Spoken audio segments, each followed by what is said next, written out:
One of my most popular videos on my channel is this cement block foundation. So I'm going to do a video reboot in better quality for you, so stay tuned.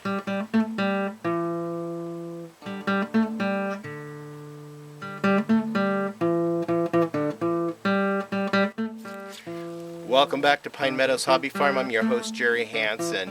Hey, I got something to say about this cement block foundation. This is actually in Oregon. It's coated as a cement block skirting. The difference is the dimensions of the footing. The footing for a skirting is only 12 inches wide, and the footing dimensions for a foundation is actually 18 inches wide. So this is coated as a cement block skirting, not a cement block foundation. However, the cement blocks do support the perimeter of the house, and it is anchored into the ground as per code for our zone for earthquake proofing the residence. This foundation, as well as all the other features in the building, were inspected by the code enforcement team through our county, and they meet or exceed all of the federal and state and local codes. Otherwise, I would not have been able to occupy the house. We had to put a vapor barrier under the double wide manufactured home before we even began the laying of the footing for the foundation or the cement block skirting. The cement block pier blocks were placed underneath the home according to the, of course, state code. And once those were done, the tongues were removed from the manufactured home. The trench was hand dug around the perimeter of the manufactured home to accommodate the footing. The plank forms were placed and spaced and supported around the perimeter of the home to support the footing, cement as it was poured. I then placed the rebar rod, reinforcement rod, within these as per our codes. The cement was accumulated and stockpiled. A friend loaned me their cement mixer, and I was able to mix the cement and hand mix and pour the cement around the whole perimeter of the structure. Then we waited for the footing to dry, giving it about a week to thoroughly dry and cure. Now, moving on to the cement block wall, I had to accumulate several cement block cinder blocks. I also went down and purchased a load of mortar on which to glue these things together with. There. The tools you'll need will be a level, a trowel, a trim tool for the spacing between the cement blocks as you apply the mortar and clean them up and make nice even grooves after a while. 2 C-clamps. I'll show you how and why I use them in a minute. You'll need some string, a tape measure, a good pair of knee pads. You're going to spend a lot of time on your knees, and a good pair of gloves to protect your hands from the mortar. You're going to need a shovel. You're going to need a wheelbarrow, and you're going to need your stack of mortar. I have my cement block all laid out. This is the amount of blocks that we'll be putting on the footing and going up. These blocks will be the vents. I will mortar in some screen behind them to keep the bugs from getting through. And these short pieces, these thin pieces, are what's going on top like this, because they'll be facing across the front of this steel plate.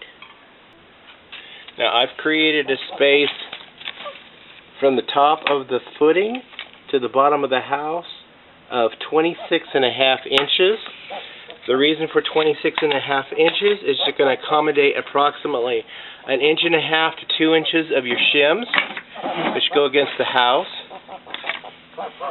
your seal plate, which the shims rest on, and rest on top of the cement blocks, and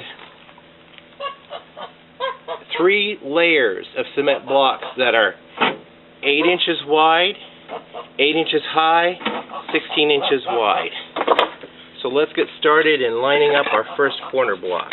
I've marked here where the corner of the block is going to go, and this lines up right perfectly with the corner of the house.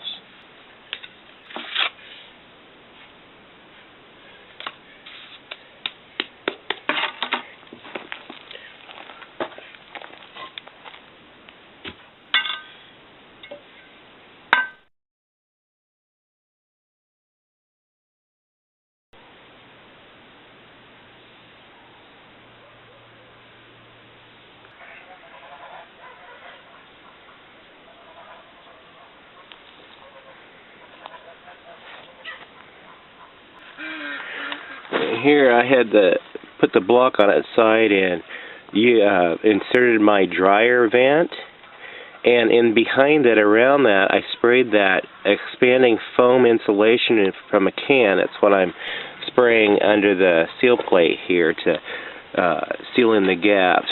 This is a access hole to reach in and get to my water shutoff, which is back there, and then that's an access port for the line set for the heat pump that has to be hooked up yet. And then there's the gas line. You'll notice I've put in an anchoring strap here every 4 feet, and then we poured cement in there. Here you see the cement block, the sill plate, the wedges which support the house, and then we have spray foam insulation and a house tie strap every 4 foot.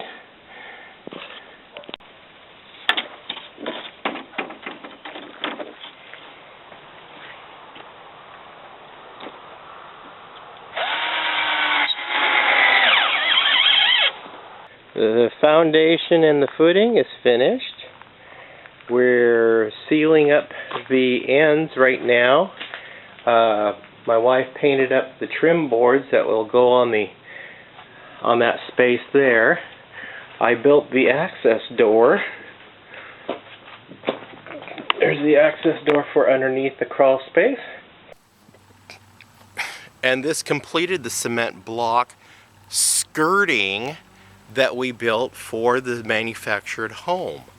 I'm your host, Jerry Hansen, here at Pine Meadows Hobby Farm. I want to thank you for joining me on this little adventure of building a cement block foundation or a cement block skirting.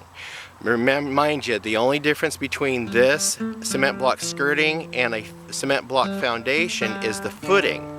A foundation's footing is 18 inches wide, and a skirting footing is only 12 inches wide, and this is coated as a cement block skirting. We'll see you guys in other videos. Bye bye.